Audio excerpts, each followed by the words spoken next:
Bismillahirrahmanirrahim. سخنرانی در مورد حکم جلباب و اهمیت حجاب شرعی در اسلام.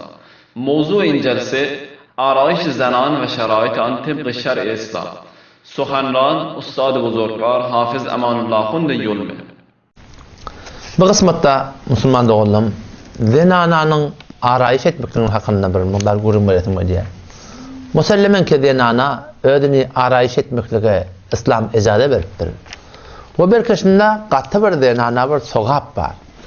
Ama şu arayış kim için olmalı? Öz adamsından sürüm olmalı. Öz düşükleşinden sürüm olmalı. Bes şundan sürüm olmalı. Bundan gayri suratında musulman doğun. Zenananın gelip arayış edip cemaat çıkmakların hakkında bu şaturatında var her bir turatında halka namaya olmakların hakkında Peygamber Huda Aleyhisselam kata ediptir hevar. Yohum zenana sana diyetem taçına renk kuran bilen bunda bir irat yok.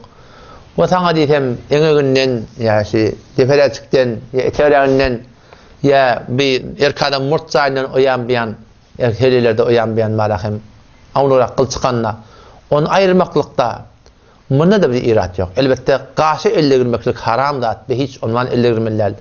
Elbette bir denanalar mümde şayet biri bolsun bir denanalar hevre karşı gur sallanıp doğu bir zat ati umumi helelinki alak etmekliğe şu fakat şu denana icade veriptir. Kalan suratında ve hiç ondan icade yok. Ve şu zinette de musulman doğan denana taşın ketmekliğe icade yok. Fakat Mekke'de şu tadı hacca giderinde bir barman ucu alacak bir zat icade veriptir.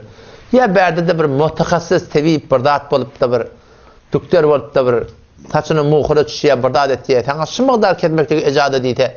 Şöyle adam umumi doktorlar mutakassis doktor bolsa şöyle bir suratına icade var. Ama berdeki zinetler üstüne atır çalan bilen bir zat eden bilen o şoňa meňdeş barahim başdaki zinetler zatları öz adamsından şim etmeklik bilen ya hanamadan şuna gezip etmeklik bilen musulman doğun bunda bir hiçbir irat yok. Ama gurun şuňutuna ki eger şi zineti, şi arayışı gelip de barahim daşaly galtildi. Cemaatdan çıkarılsa şonda ne yaparım bu diye. Peygamber Huda Aleyhisselam şuna hakkında fetva veriptir. Sinfani min ummeti lem arahuma. İki tane cemaat ba men öz ummatimden men hedi şöyle göremek diptir musulman doğanım. Yani Peygamber sallallahu aleyhi ve sellem görse kattan şonun önünde duracak. Kattan şonun fetvasını şu vaqtda barahim şonun güllerini aytacak. Yönü görmez yerden Peygamberimiz gelecekte bolacak dedi.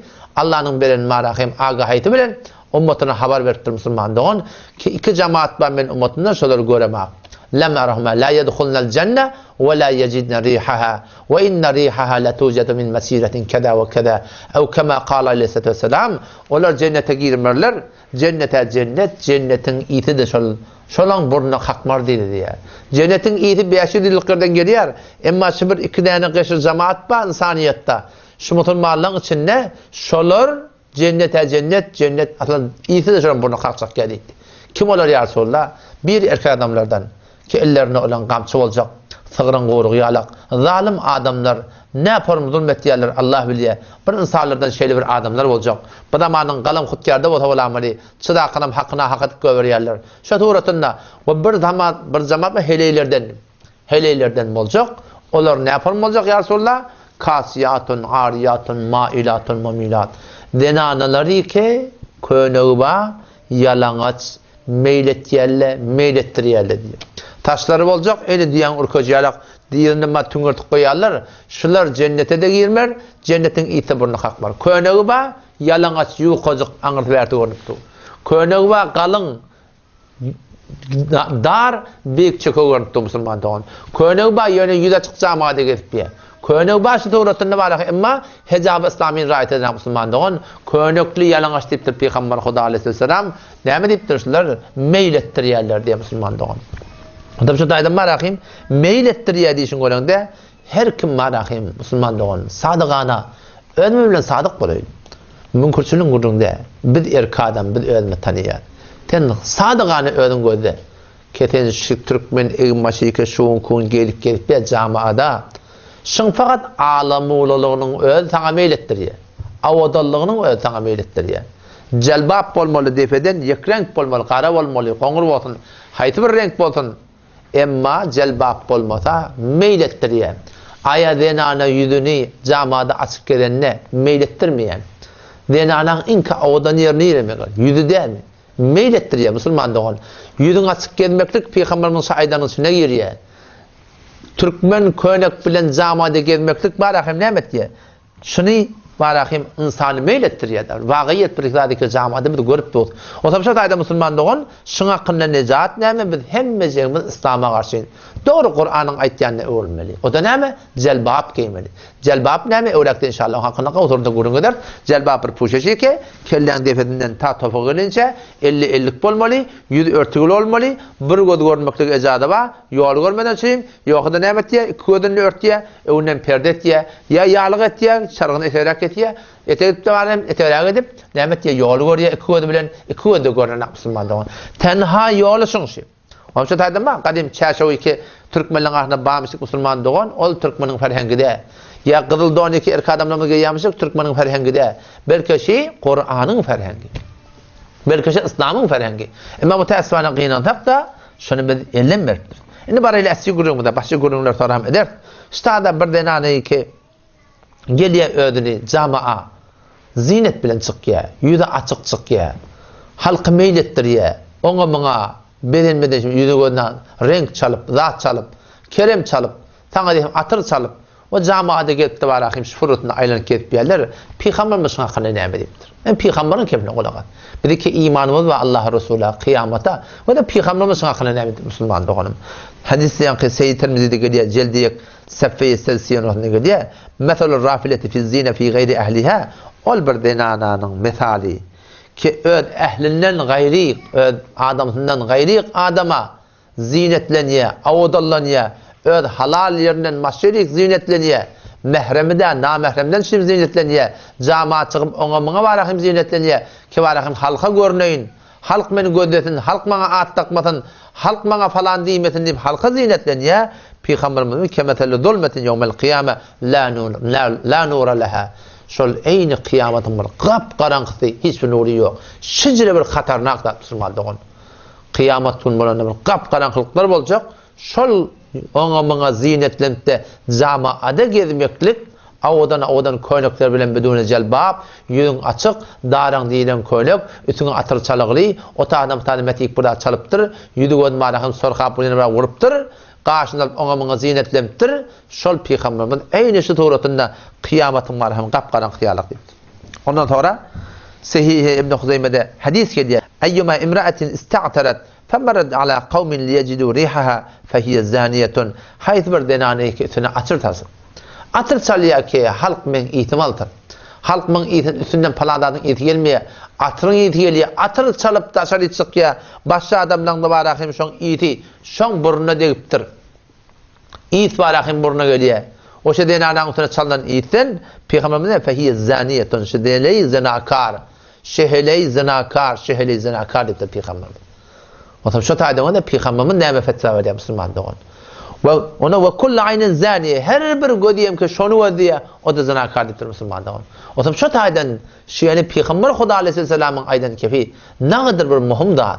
Peygamberimiz şey deyiptir, şol mehriban Peygamber, ne deyip şunu zinakar diye, çoğun kişi zinayı çeşim var, zinayı guş var, zinayı bini var, zinayı dest var, zinayı pa var ve zinayı fers var. Şun hemmenin hüküm bir, ayrıtin bir farkı yok arada. Hatmin merhele-i nihayı zina varanda zina varıya diyen gurun yok. Vakti ki bir namehrem bilen gayri şer'i turutunda kepleşiye, oturuşuya, turuşuya, camada şeydik gelip ye, yüzün açıp ona bana meylettirip gelip ye, kaptanın odağında yağması belli olup paraya ona bana meylettir ye, Müslüman doğunum, şun hemmeti var ahim, zinanın hükmünde. O tam şu taydan ayarlı oğlum, Müslüman doğulum. Müslümanın erzişi hecabına, erkek adamın erzişi dinanın hecablı olmak ona. Dinanın erzişi ne? Mesela hecablı olmak ona. O zaman şu taydan inşallah şu hecabı İslami'nin öz aramında inşallah Teala yolu değil. Yani El-Muntazim İbn Kesir rahmetullahi aleyh'den bir tane acayip bir dahsan getiriptir. Kadim zamanında takriben bir karn haştom nuhum şömeden adamları. Şonda diye bir erkek bilen bir heley davalaşıptır.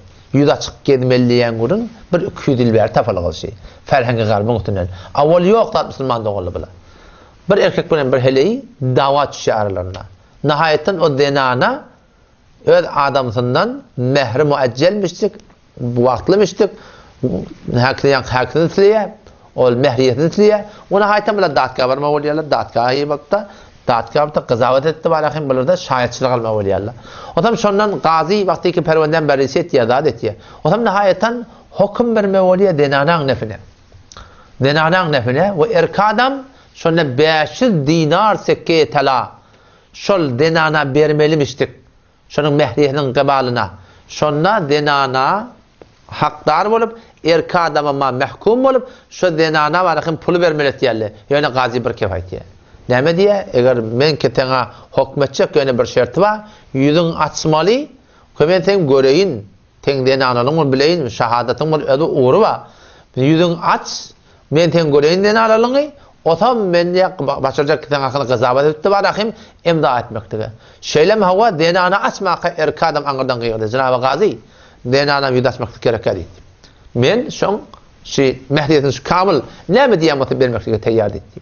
Yani hidamet 500 dinar derel çekmekle teyyar. Emma şu denanı gelip yüzüne astın bir kadın önüne, şu başka adamla önüne, şu zamanın adamları şu an gayret ederler Müslüman olur. O denanı imanlı denanmıştık. Adam sen yüzüne ayıttı diye. Ki vakti ki tez şu kadar men hezamma, benim dine diyana falan. Teşhis ehemmiyet veriyorsun ki men yüdüm, başka adamları görmesin, dünya mallarını süreyim. Bana da şu meher gerekken ben de sana bağışladım diye Müslüman olur. O zaman şu tayda var şey. Ona bana zinetlenmeklik Müslüman doğullam haram dat. Ve eğer biz haram bilen yaşatak, şu diyanet bilen yaşatak, Müslüman doğun şuna diyerli günah bilen yaşamaklık ve günah bilen yaşamaklık Allah'ın nardalığı ve Allah insanın narda olsa onun dünya ahirette betbakt ve şu günah karşı hayatan ne beti insani bir iman dünyada ektiye. Hidavet o da Peygamber'in ne edip sonra cehenneme ediptir. Çünkü şu günah bilen yaşak etmiyor. Şu günah bilen gezmeklik insanı bir iman şu dünyada ektiye Müslüman doğun. O zaman şu taydan günah etmeyen yok. Günah her kim ettiye çalamacak, tövbe etmeli, öğrenmeli, mümin olup yaşamalı.